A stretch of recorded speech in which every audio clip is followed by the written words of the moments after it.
크면은 좀 편하죠. 서로 이렇게 거리가 좀 있고 또 의자도 많으면 좀 골라 앉을 수도 있고 그렇습니다. 작으면 부담이 되죠. 맨 때문에 제가 개척하면서 야 이게 뭐 교회 되겠나 조금 해갖고 이거 내가 거기 앉아보니까 당황스럽더라고. 너무 같이 하고 있어요. 아무 상관없습니다. 그것은 이제 중요한 것이 아니고요. 오늘 하나님의 말씀은 사도행전 21장 7절에서 14절입니다.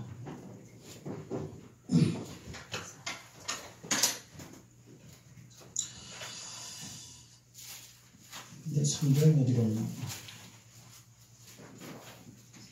사도행전 21장 7절에서 14절로 하나님이 정하신 길이라는 제목을 제가 한번 붙여봤네요.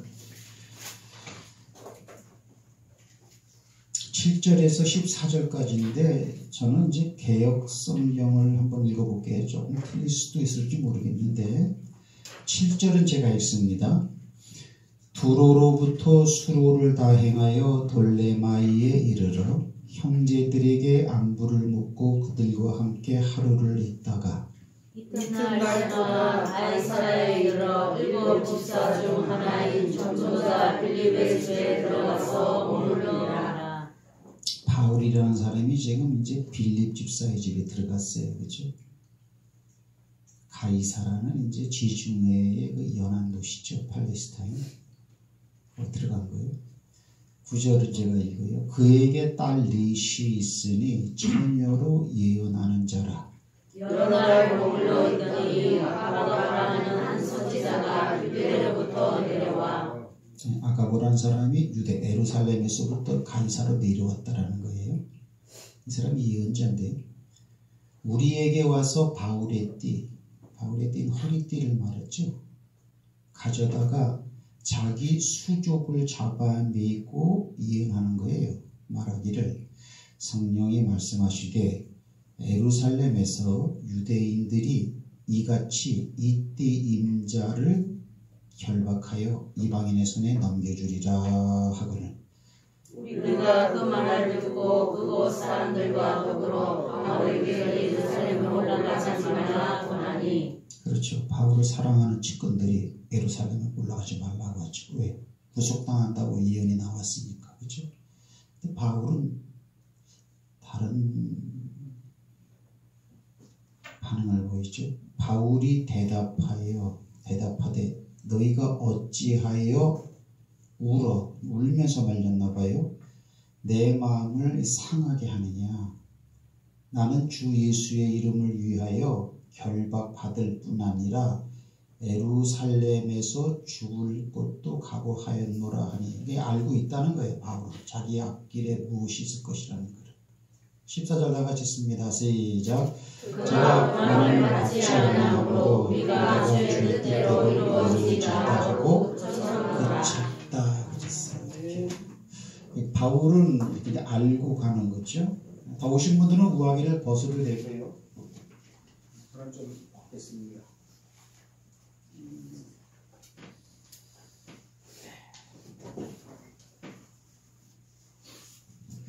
이제 저도 항상 젊은 줄 알았는데 인생 살다 보니까는 나이가 60이 훨씬 더 넘어버렸습니다.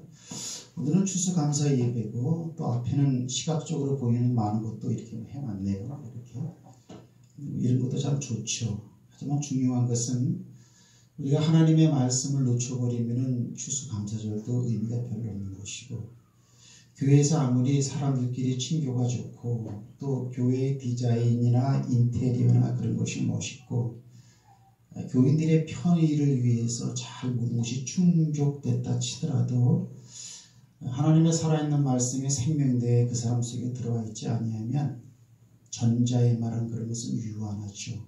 그래서 이렇게 신앙생활이 흔들리고 또 교회를 떠나가고, 왜? 그런 즐거움과 그런 레저는 세상이 더 멋있고 발전되어 있기 때문에 그렇습니다. 그래서 교회는 특별히 하나님의 말씀이 굳게 서 있어야 된다 이렇게 생각되는 거죠. 예배 시간에도 저는 자유한 사람이라 기타도 치고요. 그다음에 와이셔츠 차림에 칠판도 사용합니다. 예배 때 이번에 여러분들은 이성적이길 바라요. 감성적이지 말고 이성적이길 제가 이제 원합니다. 명확하게 듣고 공부하는 마음으로 우리가 하나님의 말씀을 우리가 먼저 알아야 되겠죠. 제가 칠판을 사용하는 이유는 그저 강단에서만 그냥 강의를 쭉 하면은 듣는 사람이 이렇게 참 힘듭니다. 또 내용이 조금 난해하면은 더 받아들이기 힘들죠. 그래서 어떻게 하면 하나님의 말씀을 효과적으로 이렇게 증거가 될 수 있을까 싶어서 칠판도 사용을 합니다. 자, 오늘 제목을 제가 한번 정해 볼게요. 그러니까 제가 이제 이 자리에서 목사님들 모셔놓고 이제 세미나를 하는데 목사님들한테 했던 세미나 내용을 제가 잠깐 반복을 한다 이렇게 하시면 되겠습니다. 하나님이 정하신 길이죠. 남필인데요. 하나님이 정하신 길. 블루보드는 백목이 잘 써지는데 화이트보드는 굉장히 미끄러워요. 이게 잘 안 써집니다. 이렇게. 그래서 이거를 파트를 3개로 제가 한번 임의로 나눠볼게요. 이렇게 여기를 한번 이렇게 나눠보고 또 이렇게 한번 나눠보면 되겠네. 이렇게. 하나님이 정하신 길. 그래서 오늘은 사도행전 21장 몇 절부터죠? 7절부터 14절까지. 눌렀나? 네, 이거는 유튜브로 올라갑니다. 조실 분들은 조세요. 그래서 유튜브 들어가서 제 이름만 치면은 목사님들 세미나 강의했던 것, 또 신천지 이단들 대처하는 법, 기타 주일날 예배, 또 이제 찬양하는 거 막 기타 치고 그런 것도 막 무작위로 막 올려놨습니다. 이렇게 필요하다고 생각되었기 때문에 이렇게 좀 들으시면 되겠어요. 그냥 한번 재밌게 들으세요. 여기는 예수님 얘기를 한번 해볼까요? 칠판을 안 쓰고 이런 내용을 그냥 설교로도 할 수 있겠죠. 그죠? 오늘 이거는 이제 바울이죠. 바울 얘기를 읽은 거죠. 바울은 영어 발음으로 폴 그러죠. 미국 사람들은 이 폴이라는 단어 참 많이 쓰죠. 또 존, 요한이라는 거, 그죠? 또 피터, 베드로를 피터라고 그러죠. 성경에 나와 있는 그런 사람들 이름을 참 많이 쓰는 것 같아요. 좋은 현상이라고 생각합니다. 근데 그 이름답게 살아야 중요하죠. 여기는 이제 우리 얘기도 한번 해봅시다. 이렇게. 어려움은 조금 어려울 수가 있겠죠. 처음 듣는 얘기는, 그렇죠? 하지만 성경에 있는 것이기 때문에 저는 성경 말씀을 그대로 믿습니다. 지금으로부터 한 6,000년경에 하나님이 사람을 창조하고 사람이 이제 죄를 범했다 그러잖아요. 죄를 범한 이후에부터 흘러온 시간은 6,000년으로 보는 것입니다. 오늘날까지. 하지만 사람이 이제 하나님이 사람을 만들고 아담을 만들고 죄를 짓기 전에는 영원 세계이기 때문에 몇억 년, 몇천만 년이 지나가는지를 모르는 거죠. 뭐 각설하고 선악과를 따먹고 죄를 범했다 그럽니다. 이 정도는 다 알죠, 그죠? 교회를 안 다니는 사람들도.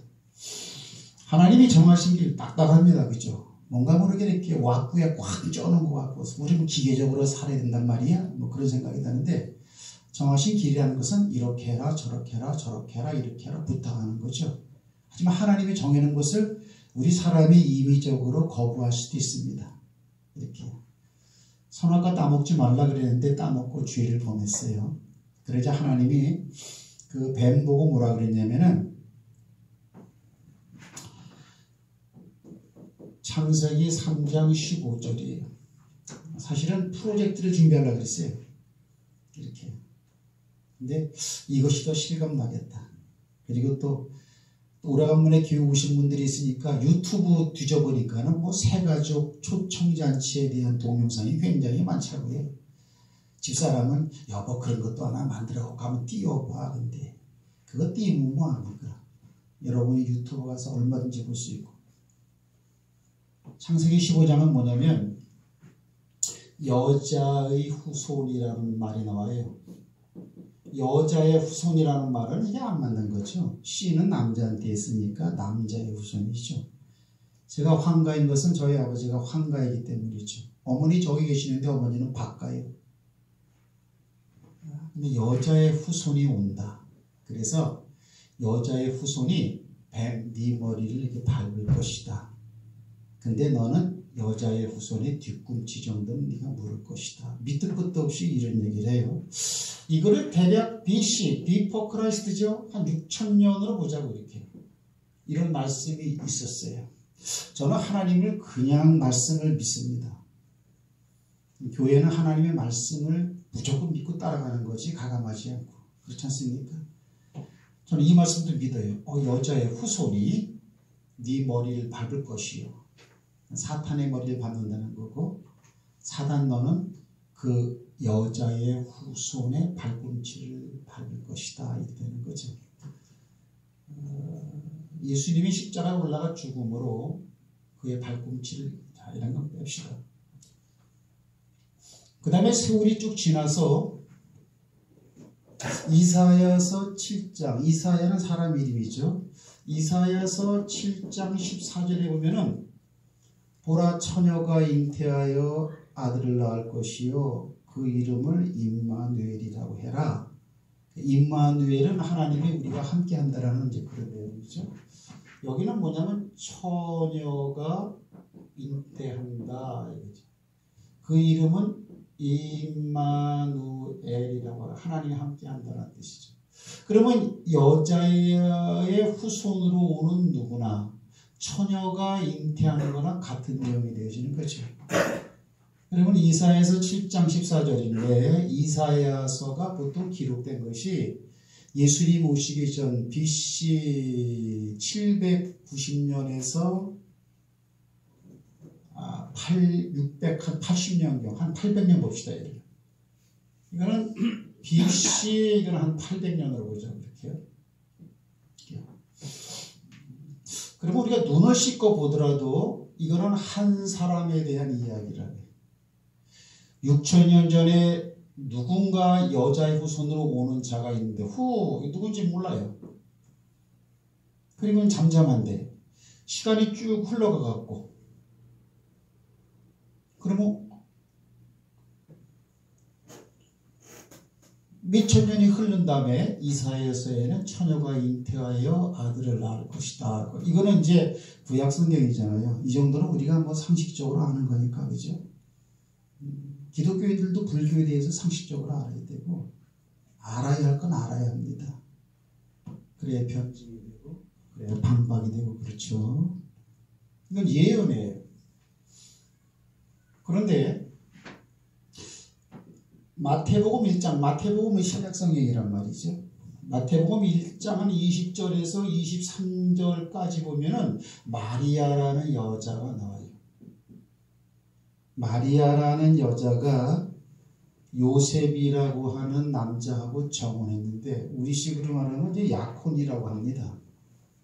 약혼은 아직까지 부부 관계가 아니죠.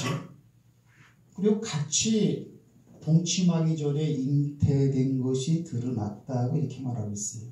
성경책 안 봐도 이런 거 있죠? 있어요. 마리아가 잉태됐어요. 이렇게. 아들을 낳으리니 이름을 예수라 하라. 물론 천사가 꿈을 꾸고 있는 요셉에게 나타나서 하는 얘기예요. 하나님은 꿈으로도 역사하십니다. 믿으십니까? 성경에 써놨으니까 저 그걸 믿습니다. 저는 요즘에 꿈도 재밌는 꿈을 꿔요. 막 안수하면 병이 낫는 꿈을 꾸고 목회자가 그런 꿈을 꾸면 얼마나 즐겁고 감사한지 모르겠어요. 그러면 요것은 이렇게 예언되었는데 요것이 이루어지는 거죠. 다른 말로 표현하면 예수님에 대해서 하나님은 어떻게 정했어요? 여자 처녀의 몸을 통해서 태어나야 된다라는 게 하나님이 정하신 길이에요. 그렇죠? 그래서 이렇게 온 거예요. 설교가 이제 하나님 말씀만 딱딱 찝어주니까 얼마나 편한지 모르겠어요. 한국 교회는 이런 부분이 부족해요. 이렇게 감성적인 부분은 많이 돼 있고 물량적으로 시각적으로 보는 또 몸으로 느끼는 어떤 프로그램이라든가 그런 모임만이 활성화되어 있는데 가장 중요한 정작 하나님의 말씀에 대해서는 잘 모르는 것 같아요. 그러면 예수님은 이분이 예수님입니다. 예수님에 대해서 하나님은 어떻게 정했느냐? 처녀의 몸을 통해서 이 땅에 탄생하라라는 것이 하나님의 정한 길이에요. 그러면 예수님이 실질적으로 처녀 마리아의 몸을 통해서 잉태됐으니까 예수님은 자기가 선택해서 온 거요, 하나님이 정하신 대로 온 거예요. 하나님이 정하신 대로 오신 분이요.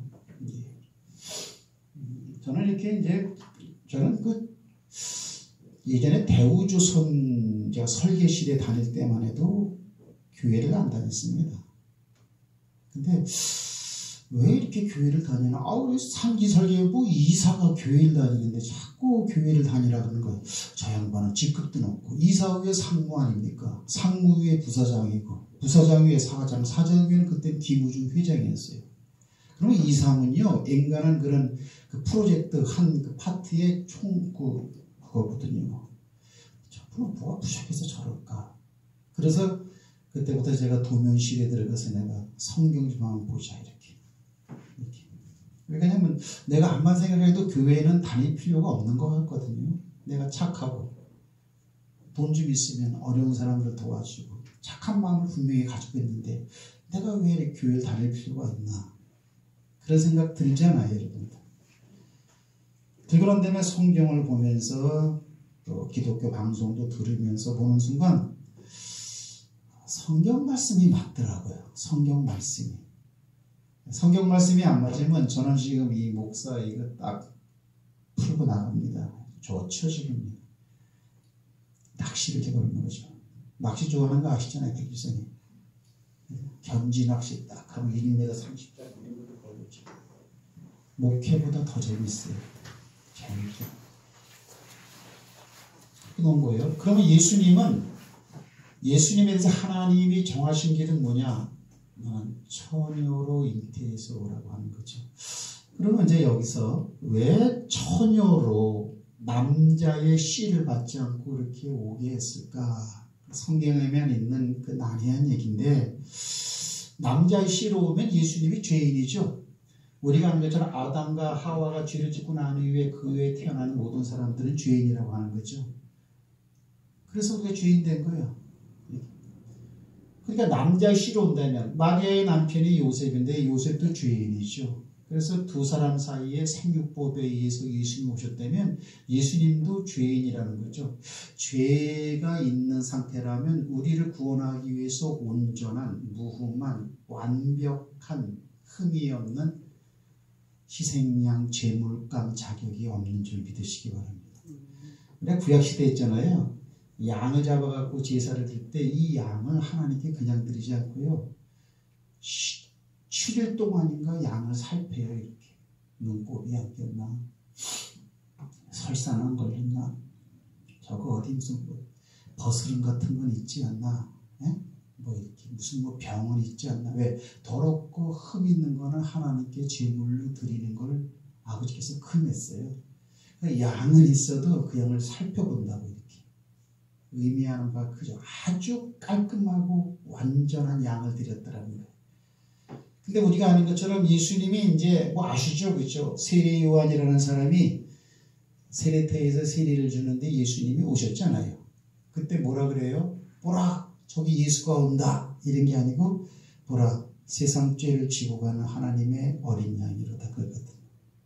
어린 양이라는 것은 희생 제물로, 그죠? 양이 죽음으로 많은 사람들이 죄사함 받고 속함 받는 그 원리를 이루기 위해서 예수가 온다고 하지 않고 양이 온다고 합니다. 구약의 양은 깨끗하고 죄가 없는, 아니 흠이 없는 양이었으면 되는 거죠. 남자의 후손으로 오지 않습니다. 예수님은 완벽한 하나님의 아들로, 온전하신 분으로, 죄 없이, 그래야 저와 여러분이 구원을 받을 수 있는 자격의 제물인 줄 믿습니다. 그리 오는 거죠. 그럼 여기까지 보면 뭐냐? 갈 길이 뭔데요? 신앙의 눈으로 이거를 듣지 마시고 이성으로 들으세요. 그 다음에 그렇다고 이성으로 끄떡거려주면 그건 믿으세요. 그게 믿음입니다. 대학교 강의실 갖기 원합니다. 그러면 태어나는 거는 정하신 것은 처녀로 오라고 하는 것대로 왔어요. 그럼 예수님은 자기 뜻대로 선택해서 이 땅에 온 게 아니고 아버지가 정하신 대로 오는 거야.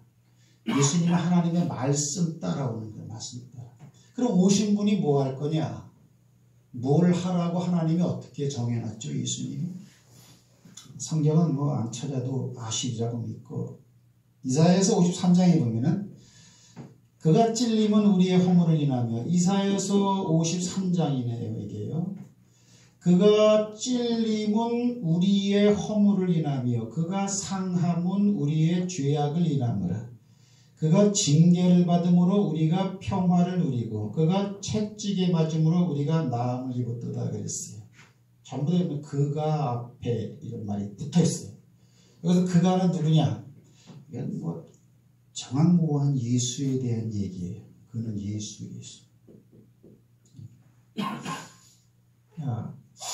이사야서가 구약 말씀이니까 예언 개념으로 기록된 거라면 이것도 이사야서의 말씀이니까 육신 예수가 이 땅에 있을 때 기록한 말이 아니다 이거죠.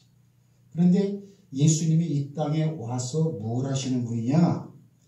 교회에서 오야복 노릇하려고 오는 게 아니고 찔리기 위해서, 그 몸이 상하기 위해서, 사람들에게 징계를 받기 위해서, 그가 채찍에 맞기 위해서. 왜 그러느냐? 그러므로 우리의 허물이 사라지고 그가 상함으로 우리 죄가 용서받고 그가 징계를 받았기 때문에 우리가 평화를 누리고 그가 채찍에 맞음으로 우리가 나음을 입었도다. 요것이 목적으로 예수의 삶은 이렇게 정해놓은 거예요. 그렇죠? 말씀이 그러니까 그렇다고 하는 거예요. 그런데 예수님이 와갖고 그냥 막 대장 노릇만 하고, 그죠? 12제자를 불러가지고 막 다니면서 그냥 막 이렇게 막 사람들한테 존경을 받고, 요즘엔 존경받는 분들이 꽤 많아요. 또 꽤나 인정받기도 좋아하는 목사님들도 더러 계시는 것 같아요. 그 중에 저도 한 사람인지 모르겠습니다. 아니 없다고 누가 말할 수 있겠어요? 낮아지고 죽음을 위해서 오시기로 하나님이 정해놓은 거예요. 이렇게.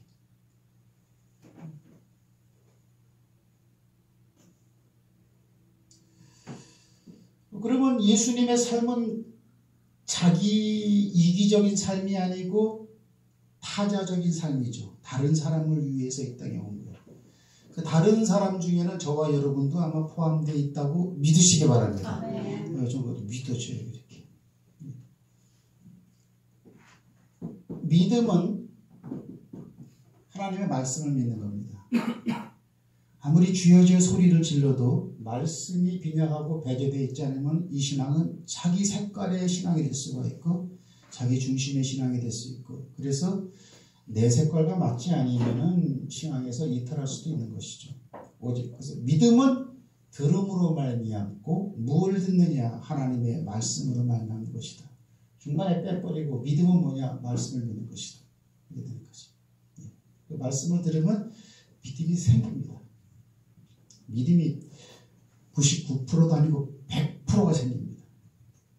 그리고 시간이 가면 갈수록 더욱더 확실해지고 하나님 말씀대로 살려고 노력을 합니다. 저는 아침에 여기서 찬양을 들었는데 본향을 향하네 아시죠? 뭐더라? 유튜브에 들어가면은 국립합창단 은혜 찬송이라는 제목을 쳐보면은 첫 곡이 이 세상은 나그네 길을 떠나는 순례자 인생의 꽃. 눈물이 쫙 나오더라. 하나님이 여기 계시고 없거니와 저는 거짓말할 수가 없죠. 이렇게 은혜라는 게 있어요. 이렇게. 그럼 요렇게 정해놓은 거예요. 그러면 요거는 하나님이 정해놓은 거니까 예수님에 대해서 하나님의 일이라고도 볼 수 있는 거죠. 그러면 하나님의 일을 사람이 막을 수 있어요? 없어요? 하나님의 일을 막는 자가 하나가 있다라고 만약에 지칭한다면 그거는 사단밖에 없을 것입니다.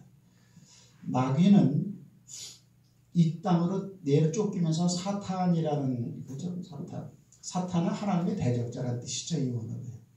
얘는 본성이 사단이라서 회개할 줄을 몰라요.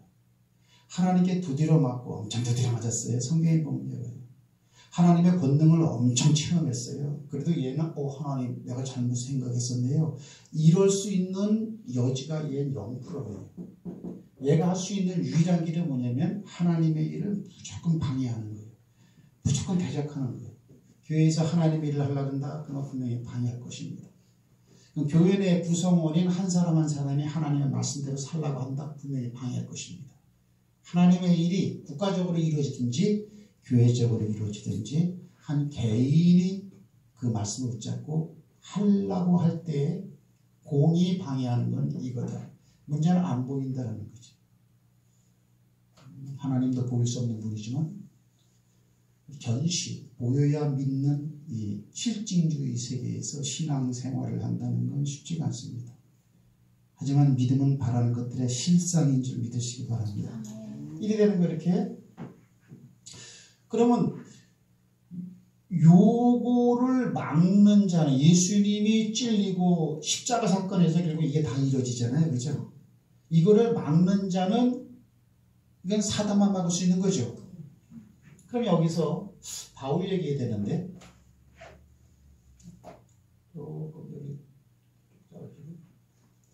마태복음 16장에 보면요. 가이사라 빌립보라는 지역입니다. 거기서 예수님이 마태복음 1장부터 16장, 그 다음에 마태복음 24장이 마지막 장이잖아요. 그렇죠?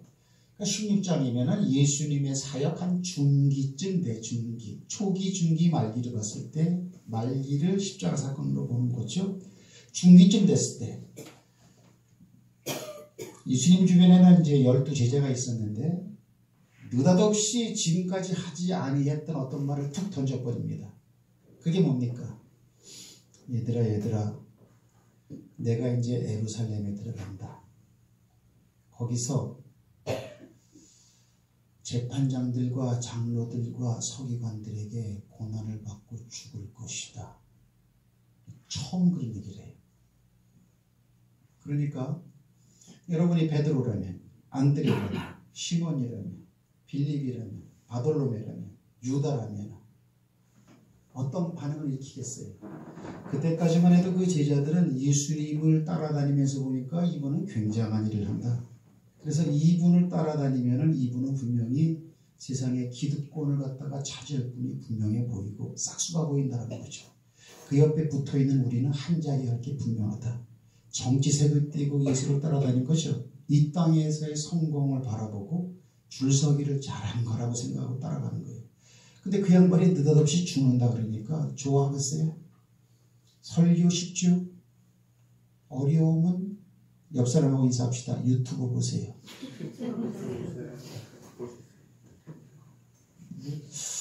그 녹화가 괜찮아요. 이 카메라가 지금요 잘 나와요. 예. 그러니까 다들 깜짝 놀랐는데 그 중에서 가장 놀라고 급한 베드로가 한마디 합니다. 주여, 그리하지 마옵소서. 예수님을 사랑하는 마음입니까? 예수를 미워하는 마음입니까? 사랑하는 마음이죠. 죽다니, 그러지 마옵소서.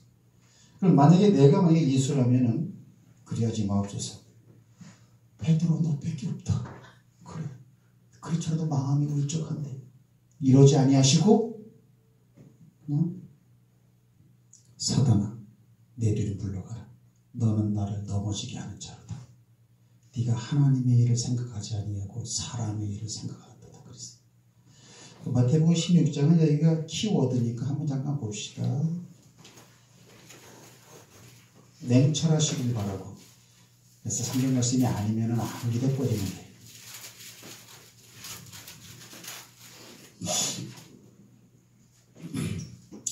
21절 보겠습니다.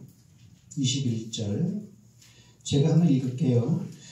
이때로부터 예수 그리스도께서 자기가 예루살렘에 올라가 장로들과 대제사장들과 서기관들에게 많은 고난을 받고 죽임을 당하고 제3일에 살아나야 할 것을 제자들에게 비로소 가르쳤다. 이래서 처음 얘기했다는 거예요. 그러니까 베드로가 예수를 붙들고 간하여 가로되, 여러분은 책에 이르되라고 되어 있겠죠. 주여 그리하지 마옵소서. 그 죽는 그 일이 결코 주님에게 당해서는 미쳐서는 안 됩니다. 이렇게 말한 거예요. 그러니까 예수님은 탐복한 게 아니고 그 말을 듣고 베드로에게 이르시되 사단이래. 네 뒤로 물러가라. 너는 나를 넘어지게 하는 자로다. 네가 하나님의 일을 생각지 아니하고 도리어 사람의 일을 생각하는도다. 자 보세요. 아시죠? 베드로인데 사단아 물러가라 그러니까 사단이 거기 있는 건 아니었어요. 베드로만 보이는 거예요. 그러나 사단아 물러가라. 예수님이 실현하셨나? 아니다. 이건 맞는 얘기예요. 예수님이 하시는 말씀은 다 맞습니다. 우리가 읽을 때는 그 부분에 대한 이해도와 집중도와 하나님의 깊은 뜻을 발견하지 못해서 그렇지 하나님은 절대 실현하지 않습니다. 진리입니다. 사단아 네 뒤로 물러가라.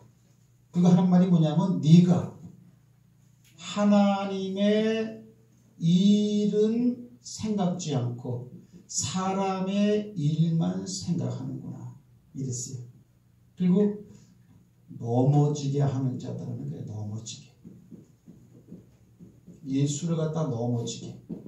즉 하나님이 정하신 이 길을 가지 못하게 막고 있다는 거예요. 이게. 그러면 주님 그리하지 마십시오라고 하는 말은 다른 말로 표현하면 뭐예요? 찔리지 마세요. 상하지 마세요. 징계를 받지 마세요. 채찍을 받지 마세요. 디테일하게 표현하면 그런 의미가 되는 것이죠. 이게. 이거는 하나님의 일이라고 그랬어요. 그럼 뭐예요? 사단은 있지 않습니까? 잘 들으세요. 사단은 사람을 통해서 일합니다. 사탄은 일을 통해서도 일하고요. 사탄은 어떤 사물을 통해서도 일하고요. 우리가 말하는 것처럼 사단이 맨 처음에 일할 때가 어디서 일했어요? 뱀 속에 들어가서 하와를 갖다 꼬신 거 아닙니까? 손을 갖다 안으거라. 죽지 않는다. 처음부터 거짓말한 자지. 사단이 만약에 가만 망토를 입고 색안경을 쓰고 다 같이 막으면 우리는 결사적으로 할 거예요. 보이지 않습니다. 하지만 우리 주변에 우리가 전혀 감지하지 못하는 방법을 통해서 일을 하는데 이런 일을 통해서 역사한다는 거예요. 오늘은 베드로를 사용하고 있어요. 하지만 사람은 그걸 모르지만 예수님은 그걸 아는 거예요. 예수님. 그래서 바로 자기의 이 일을 막는 예루살렘에 들어가서 하나님의 일을 성취하려고 하는 그거를 막는 것은 지금 베드로가 하는 것 같은데 베드로 자신도 모르는 속에서 역사하는 그 존재를 찍는 거죠. 사단아 물러가라 이러는 거죠. 이런 식견력이 있으면 참 좋은데 그래서 사단의 일은 뭐냐? 마태복음 16장의 표현대로 그대로 초이스하면은 하나님의 일을 생각지 않고 사람의 일만 집중하는 것. 그것은 저는 이렇게 무식하고요. 확 맞겠어요. 성경대로 표현하니까. 사단의 일입니다. 그러면 세상에 아무것도 아닙니까? 그런 말은 안 했어요. 6일 동안 열심히 살라고 하는 하나님의 말씀이 있으니까 그는 구분을 할 줄 알아야 되는데 하나님의 일, 하나님이 기뻐하시는 그 일을 위하려 나아가려고 하는데 방해적인 요소가 생겼다. 사람을 통해서, 일을 통해서, 취미를 통해서, 현진학식 또는 무슨 운동을 통해서, 사업을 통해서, 또는 일을 통해서 얼마든지 방해가 있을 수가 있습니다.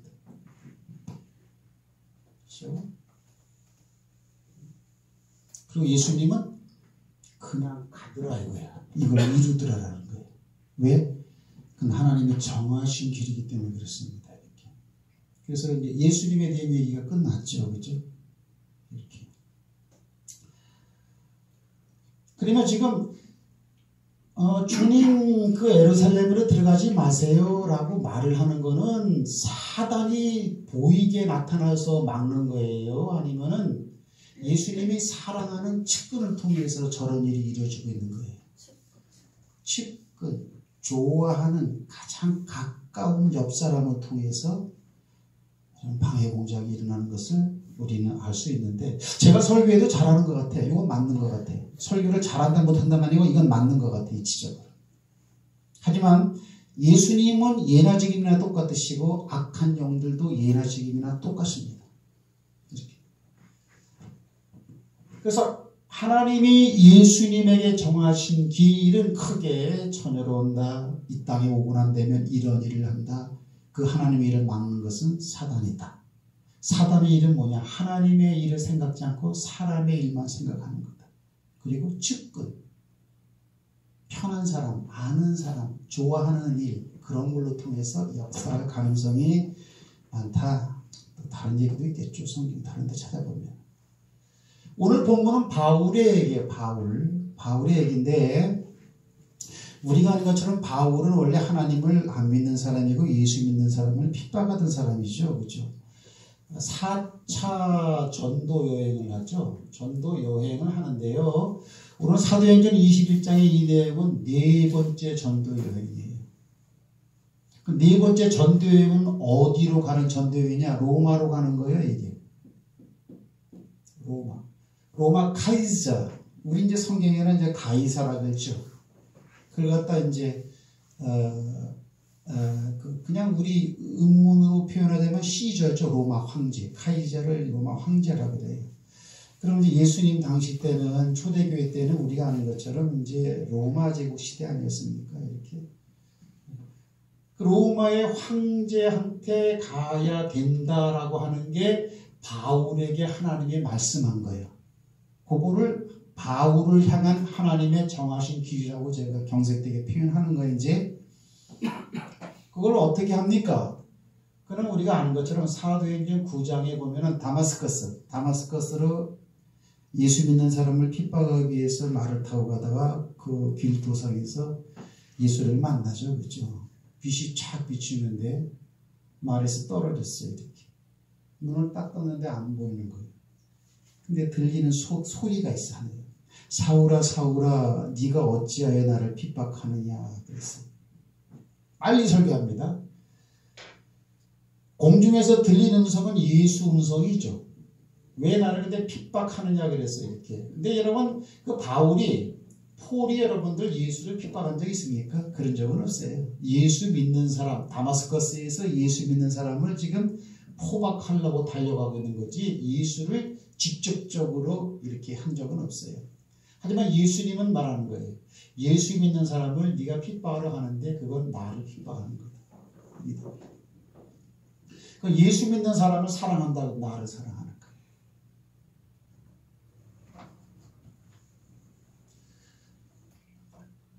눈이 감겼죠. 거기서 회심이 일어나죠. 나는 네가 핍박하는 예수다.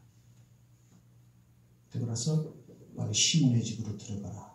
거기서 네가 앞으로 무엇을 어떻게 해야 할 것을 일러줄 자가 있을 것이다. 그러면서 아나니아라는 사람한테 안수를 받을 때 눈이 띄어집니다. 그때 뭐라 그랬어요? 이방인에게 복음을 증거할 사명이 너한테 있다. 이렇게 말을 했고요. 그 다음에 사도행전 21장인가 봐요. 예루살렘에서 막 핍박을 받는데 밤중에 이제 감옥에 갇혔는데 하나님이 나타나갖고 바울아 걱정하지 말라. 네가 예루살렘에서 나를 증거한 것 같이 로마에 가서도 나를 증거하여야 하리라. 물론 그분은 예수님입니다. 그러면 바울을 향한 요걸 그대로 도식을 하면은 바울을 향한 하나님의 정하신 계획은 뭐예요? 로마까지 가서 복음을 전하는 거예요. 그렇죠? 그래서 지금 1차, 2차, 3차도 복음 전도 여행이었지만 특히 4차 전도 여행은 잡혀가지고 배로 지중해를 압송당해갖고 로마로 들어가서 거기서 복음을 증거하다가 끝나는 것이 하나님의 정한 길이에요. 그러면 바울은 그걸 알고 가요? 모르고 가요? 알고 가는 거예요? 제가 이렇게 이제 여러 교회를 다녀와 봤잖아요. 특히 대구 성원교회는 굉장히 유명하죠. 한강이남에서는 뭐 역사가 있는 교회로 지금 교회 역사가 거의 100년 돼요. 교인들도 한 6천 명 가량 되고 이렇게 거기 잠깐 있었는데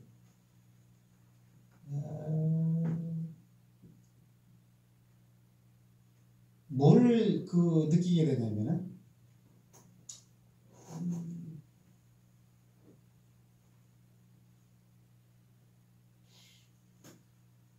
교인들이 많은데 어떤 사람은 그걸 알기 때문에 안 해요. 예를 들면 전도나가서 힘들다는 걸 알기 때문에 안 하는 거예요. 예배드리자 아이가 귀찮은데 알기 때문에 안 하는 거예요. 어떤 사람은 그걸 알고도 해요. 안다 그래서 다 잘하는 건 아닌 거고 보면 얘를 알기 때문에 신앙생활을 안 해요. 이거 보통 역사가 아니고요. 우리가 다니엘 같은 경우는 그죠. 교회 처음 나오신 분들은 그냥 이해하세요. 멀리 바빌론으로 포로가 됐지만 저 유다 땅 예루살렘 성전 있는 쪽을 향해서 엎어둔 다락방에다가 창문을 만들고 그쪽을 향해서 하루 3번씩 기도했다 그랬잖아요. 다른 신에게 기도하고 절하면 그는 사자굴 속에 집어넣는다. 불 속에 들어간다. 라는 법령이 통과된 걸 알고도 기도했다 그랬어요. 아는 만큼 이렇게 순종하면 좋죠. 불가사의한 거예요. 그죠? 좋은 것밖에 없는데. 21장에 네가 로마에 가서도 복음을 전 가이사 앞에 가야 한다. 사도행전 21장 28장에도 배를 타고 가다가 이게 항해로 가는 거니까 시중해를 거쳐서 가는 거니까 풍랑을 만나는데 그때 이제 유라굴로라는 풍랑을 만나가지고 배가 파산되게 됐는데 하나님은 밤에 주예수의 신분으로 가던 몸이었지만 또 나타나죠. 그렇죠? 배는 망가진다. 그러나 배에 타고 있는 사람들 생명은 아무 지장이 없다. 그렇게 했어요. 그리고 나서 네가 두려워하지 말라. 가이사 앞에는 쓴다. 저 로마 가봤어요. 가봤더니 결국은 로마까지 가서 거기서 복음을 증거하고 순교로 끝나는 거예요. 그걸 알고 가는 거예요. 이렇게 대리석부터는 이런 꼭 우리나라 화가만 같아요. 이렇게. 그때 사람 머리를 놓고 몸을 이렇게 놓고 작두가 딱 내려와서 끊어 죽이는 거 아니야, 그렇죠? 얼마나 작두가 떨어졌는지 여기에 다 이쪽이 달았더라고 이렇게. 와. 그리고 머리가 통통 3번 튄 자리에서 피가 튕기면서 거기서 샘이 솟는다고. 뭐 샘물 봤지?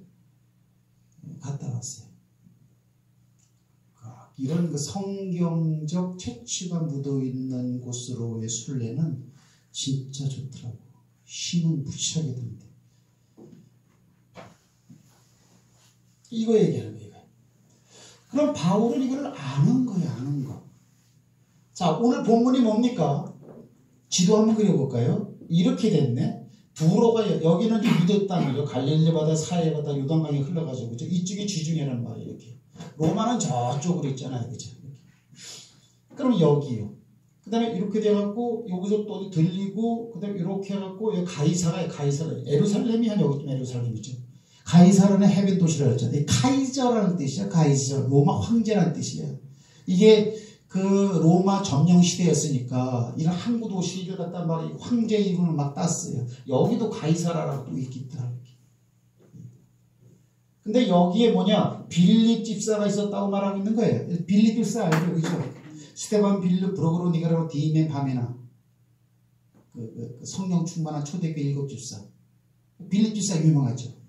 여기 있었는데 딸이 4이 있었는데 4명이 다 예언하는 자라 그랬는데 여기 이제 믿는 사람이니까 여기 들어간 거죠. 3차 전도 여행을 끝나고 다시 에루살렘으로 와서 4차 전도 여행하면 끝나는 거예요. 이제. 근데 유대로부터 유대 사마리아 여기 갈릴리 지역이죠. 어떤 사람이 내려왔대. 누구야? 누구? 아가보라는 사람이 아가보. 아가보라는 사람이 또 빌립 집에 들어가가지고 혁띠를 갖다 푸는 거예요. 바울의 혁띠. 그리고 어떻게 자기 수족을 묶었는지 몰라. 이 인자가 지금 예루살렘으로 가려고 하는 것 같은데 거기 가면 이렇게 묶입니다. 이렇게.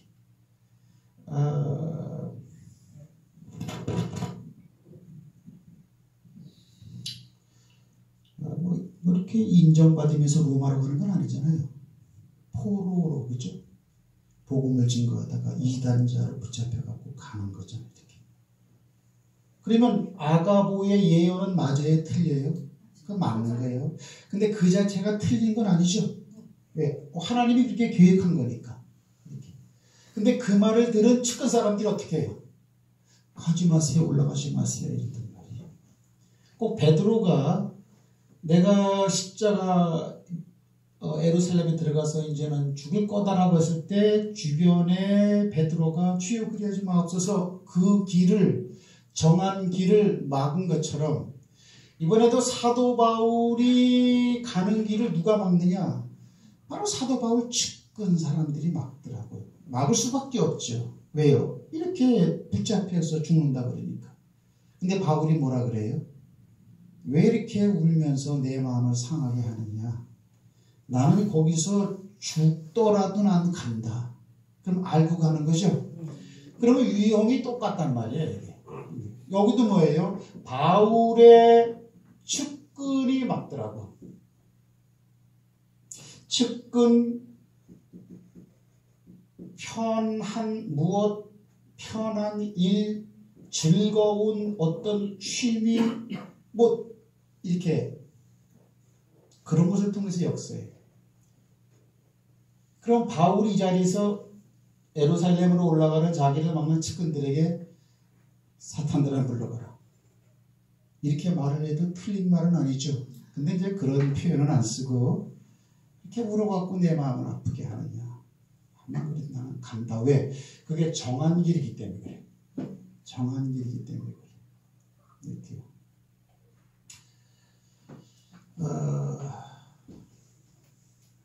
56번. 성경은 보면 전부 다 하나님의 뜻대로 살았다. 이런 식으로 표현해도 맞는 것이고 하나님이 기뻐하시는 일을 하며 살았다. 그렇게 해도 같은 의미가 되어지는 것이죠. 성경의 사람의 힘으로 하나님의 일을 하는 예는 거의 없어요. 전부 다 하나님이 택하고 하나님이 정하고 그래서 이렇게 움직입니다. 이거는 알고도 공통점 알고도 가. 예수님은 알고도 가요. 이렇게. 근데 우리는 뭐냐? 우리는 뭐냐면 고린도전서 11장 1절에 보면 이런 말이 있어요. 내가 그랬어요. 고린도에 보내는 첫 번째 서신을 쓴 사람은 바울이죠. 그러니까 내가라고 했을 때 이건 바울이에요. 내가 예수를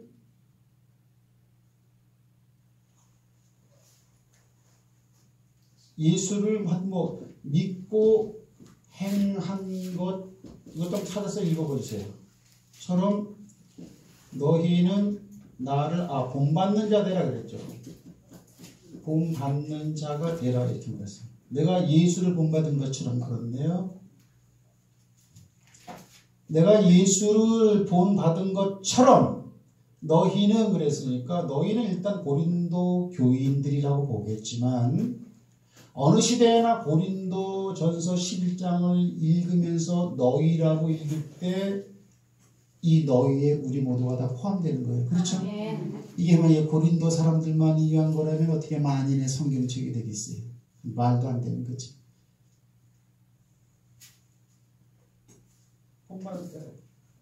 그러면 바울의 삶이나 예수님의 삶을 바울이 그대로 본받고 있죠. 그러면 너희는 지금 우리 성원교회 예배드리는 우리도 포함시키면 우리도 그렇게 예수님처럼 살아야 된다는 거죠. 아멘. 그런 거예요. 우리를 향해서 하나님이 정하신 일이 뭔가? 이렇게.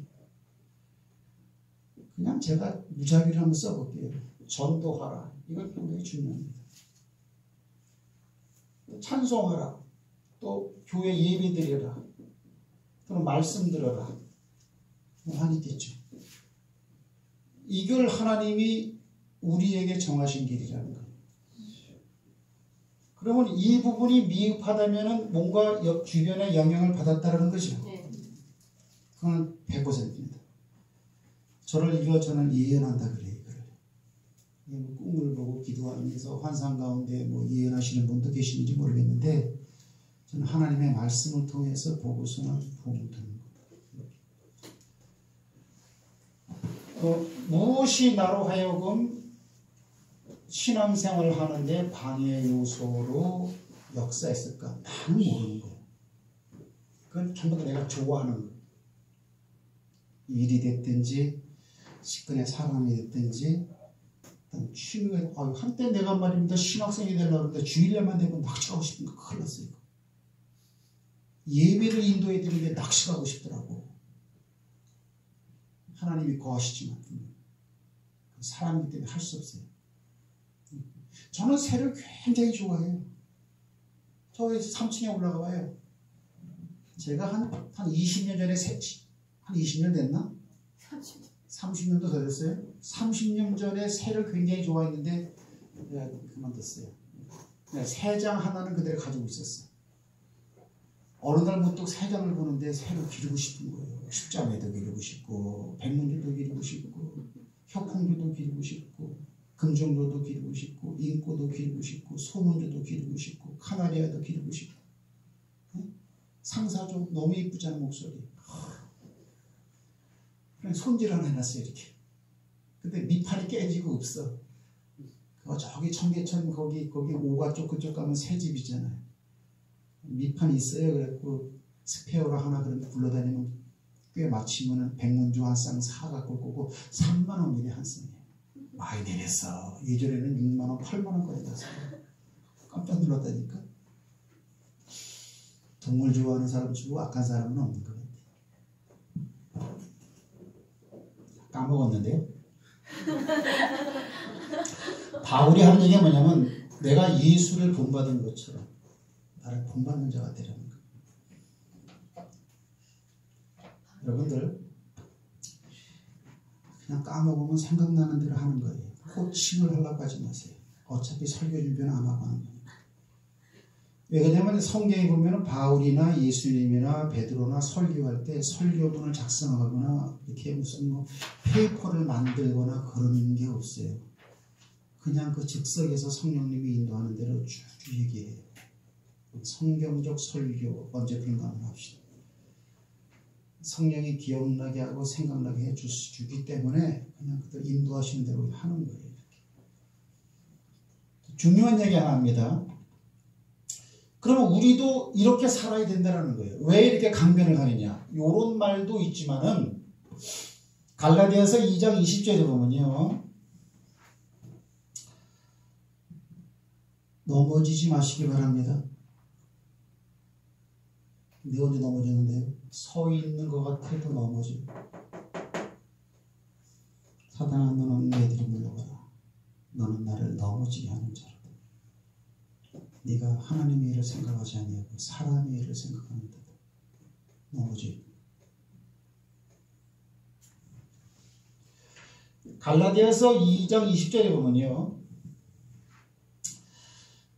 내가 예수 그리스도와 함께 십자가에 못 박혔으니 그러므로 내가 산 것이 아니요 이제는 내가 예수 그리스도와 함께 사는 것이라. 이제 내가 육체 가운데 사는 것은 나를 사랑하사 자기 몸을 버리신 그리스도를 믿는 믿음 안에서 사는 것이라 그랬어요. 영어는 잘 못하는데 한글 개혁성경은 원문의 번역이 조금 부족한 부분이 있어요. 영어 성경은 홀리 스크립처, 홀리 바이블에 보면 뭐라고 나오냐면요. 나는 그리고 난 삽니다. 무엇으로? 바이, 무엇으로? 뭘로? 페이스, 믿음으로 삽니다. 근데 이 믿음은 뭐냐? 이 믿음은 뭐냐? 삽니다. 뭐냐면 The Son of God. 하나님의 아들 인자가 있네. 하나님의 아들이 가지고 있는 직역을 하면 하나님의 아들의 믿음으로 삽니다. 우리 개혁성경은 하나님의 아들을 믿는 믿음 안에서 사는 것이라 그러니까 막 이리끼리 꽈놔가지고 핵심을 잘 몰라요. 하지만 헬라어 원어하고 성경은 그걸 정확하게 번역했어요. 하나님의 아들 믿음으로 삽니다. 그럼 예수님의 믿음이죠 이게. 그 믿음을 바울이 본받은 것처럼 이거는 바울 얘기가 아니에요. 우리도 그렇게 살라라는 거예요. 그럴 바에는 오늘날 우리의 삶과 비교해보면 우리는 얼마나 많이 넘어져 있는, 많이 넘어지죠. 이제 쓰시기 바랍니다. 말씀만 나를 세웁니다. 저는 여러분이 그 이성적이고 이론적이길 원한다 그랬어요. 이렇게. 또 한 가지. 아까 이사야서 53장에 여기 보면요. 예수님의 고난에 대해서 정해놓은 거죠. 이렇게. 그러면 이 53장 1절에 보면 이사야서 53장 1절 보면 예니가 한번 읽어봐. 성경 말씀 한 자가 세상에 그 어떤 것보다 진리고 권위가 있습니다. 그냥 그대로 믿는 것입니다. 우리가 전한 것을 누가 믿었느냐? 여호와의 팔이 누구에게 나타났느냐? 그는 주 앞에서 자라나기를 연한 순 같고. 잠깐, 그는 여호와 앞에서 자라나기를 연한 순이라 그랬죠? 연한 순. 그는 누구예요? 당연히 예수 얘기란 말이야. 연한 순 같고 또요? 마른 땅에서 나온 뿌리 같아서. 마른 땅에서 나온 뿌리 같대. 여러분들 가물어 있을 때 여러분들 나무가 죽어갖고 그 가물어서 땅이 그 비바람에 막 날려가면 뿌리가 나와야 안 나와요. 마른 땅에 뿌리 같대. 뿌리가 또 고운 모양도 고운 모양이 어때? 고운 모양이 없어. 풍채도 없은지. 풍채는 체격을 말하는 것이죠. 이렇게 풍채도 없다. 우리가 보기에 흠모할 만한 그렇죠. 그 양반이 어떤 양반인지 모르지만 형편없이 생겼다는 거예요. 그렇기 때문에 내가 보니까 그거 가짜다. 여러분 예수님의 외모는 굉장히 가짜습니다. 성경이 그러니까 그런 거예요. 그리고 그가 찔리면 이게 이어지는 거거든요. 그러면 연한순이라는 건 뭐예요? 제가 이제 저희 교회에서는 이제 그 강의를 해봤지만 이거는 벌써 쇠인 거죠. 이거 쇠어요. 배추도 이게 뭐 하나 봅시다.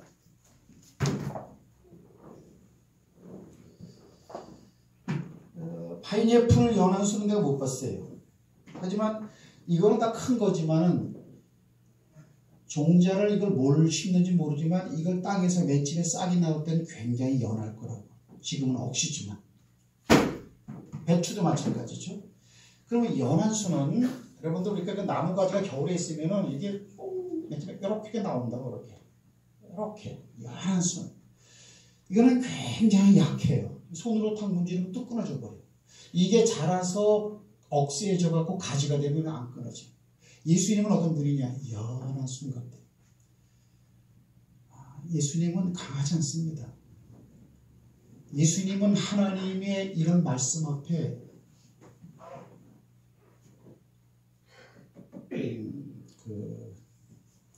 어필하지 않습니다. 강하지 않아요. 하나님이 말씀하면 사도 바울은 말하기를 예수님은 오로지 그는 예만되지 아니오가 없느니라 그랬어요. 굉장히 연해요. 그분이 강직하고 강력한 분이라면 우리를 위해서 이렇게 희생할 수 있겠어요? 또 약함도 있는 거죠. 또 마른 땅에서 나온 뿌리 같아갖고 아주 볼품이 없는 것이고 고운 모양도 없어요. 풍채도 없어요. 그러니까 내가 볼 때는 여기서 예수님보다 못생긴 사람은 없는 것 같아요. 글로만 볼 때. 하지만 난 이걸 진리라고 믿습니다. 간혹 가다가 교회에 이렇게 벽을 보면은 모자이크로 이렇게 예수님께서 수염을 쫙 기르고 망토를 입고 양을 딱 안고 목자의 모습으로 모자이크 하는 거 보는데 참 예쁘게 멋있게 해놨는데 저거 아닌데 난 그래요. 왜? 성경이 아니면 아닌 거예요. 이렇게. 그래서 우리가 보기에 흠모할 만한 것, 따라갈 만한 뭐가 없다라는 거예요. 이렇게. 예수님은 참 별 볼 일이 없어요. 이렇게. 사도 바울도 그렇게 별 볼 일 없는 외모는 그런 사람이라고 그러잖아요. 그죠? 그런 분이 딱 왔어요. 이렇게.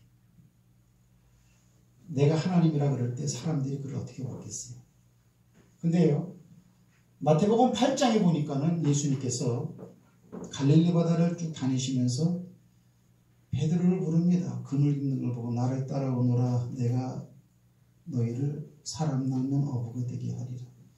또 조금 더 가보니까 이번엔 요한 세베대의 아들들이 또 그물을 깃고 있어. 나를 따르라. 저희들이 배와 그물과 부침도 버리고 바로 막 쫓아오는 거야. 설명도 없는데도 그냥 이렇게 생업 자체의 일선에서 필들이 다 떠나는 거예요. 어떻게 그런 일이 있을까? 만약에 예수님의 이런 모습이 아니고 뭐 삼국지에 보면 뭐 장비처럼 뭐 한마디 하면 그냥 위압에 눌려서 순종을 할 수가 없고, 네? 근데 광어처럼 뭐 기품이 있고, 뭐 그런 모습이라면은 그냥 이렇게 나를 따르라 하고 할 때 따라올 수 있는데, 그분의 외모로 볼 때는 전혀 그가 무슨 말을 하더라도 따라가야 할 이유가 없는 외형이야. 근데 그들은 생업의 필드를 떠나는 거예요. 마태는 여러분 세 번에서 여러분들 쭉 주판을 두드리겠다가 나를 따라가니까 바로 그냥 업무 중에 그냥 나가버리더라. 무슨 힘일까? 따라합시다. 외모의 힘이 아니고 말씀의 힘이다. 그분의 말씀에는 범접할 수 없는, 어떻게 항거할 수 없는 근거가 있는 거예요. 오늘날 교회가 이 말씀에 매여될 줄 믿습니다. 근데 너무나 외형주의적으로 가는 것 같아요. 교회가 일단 커야 되고, 유튜브 들으시는 목사님들 이해하세요? 항상 그런 건 아닌데요. 저 교회가 크게 했으니까 나도 더 크게 줘야 되고, 저 교회가 인테리어를 이렇게 했으니까 경쟁에서 미리 있었다. 1억 들었다면 우리는 2억 넣어야 되는 것이고, 그런 걸 또 선호하고 좋아하고 따라가요. 이렇게. 여러분, 세상에서 가장 멋있고 위대하고 화려한 성전은, 교회는 여러분 헤롯 성전이었습니다. 예수님은 한눈에 보고 바로 허물어버리라고 해요. 예수님은 정처 없이 다닙니다. 볼품 없이 다니고, 여우도 굴이 있고 새도 둥지가 있지만 인자는 그러면서 그렇게 샌들 신고 그냥 정치업한 복음을 전가하시더라. 여러분, 하나님의 말씀에 매이기를 주의 이름으로 축복합니다. 제가 이제 말씀을 마치겠습니다. 우리에게 정한 길이 있을까? 우리 모두에게 정해진 게 있습니다. 너는 흙이니 흙으로 가라. 창세기 3장에. 분명히 앞에 아담이 이렇게 있는데 너는 사람이니라고 하잖아요. 너는 흙이니 흙으로 가라 그랬어요. 그러면 하나님이 말씀하신 것은 그대로 다 이루어집니다. 그래서 전부 다 지금 흙으로 가고 있습니다. 맞죠? 흙으로 가요. 저도 나이가 60이 넘으면서 내 날이 얼마 안 남았다라는 걸 내가 압니다. 그리고 젊은 사람들도 흙으로 가는 걸 우리는 알아요. 흙으로 간다라는 것은 죽는 걸 의미하는 것이죠. 그것이 정해진 길이에요. 그러면 흙으로 가고 난 다음에 끝인가요? 그렇지가 않아요. 히브리서 9장에 보면은 한 번 죽는 것은 정하신 것이요. 아멘이십니까? 아멘. 그 후에는 그랬어요. 사람들은 죽음은 끝이라 그러는데 성경은 그렇게 말하고 있잖아요. 그 후에는 심판이 있으리. 정말 다 믿습니다. 저는. 그래서 저와 여러분도 모두 심판대 앞에 쓸 것을 저는 분명히 믿습니다.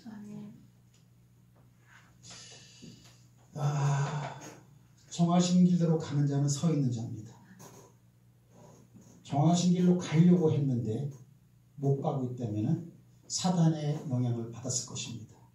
직근에 나와 연관된 밀접한 그 무엇이 나로 하여금 주의 길을 가지 못하게, 말씀 듣지 못하게, 예배 드리지 못하게 한다는 것은 성경적인 증거가 되어지는 것입니다. 주석한테 절대 좋은 분위기로 할 수도 있죠. 근데 어려운 발걸음을 했는데 이런 생각을 추수감사절날 설교를 하나님은 벌써 주셨어요. 한 달 전에 줬어요. 하나님 추수감사절 때는 감사 설교를 하고 싶은데 왜 이런 설교를 하라고 그래요? 자전거를 타고 다니면서 그냥 암만 막 기도를 해도 이것만 자꾸 강하게 떠오르는 거예요. 이렇게. 여러분 일어서시기 바랍니다. 아멘. 넘어지는 자는 사람의 일을 생각할 때 넘어진 자.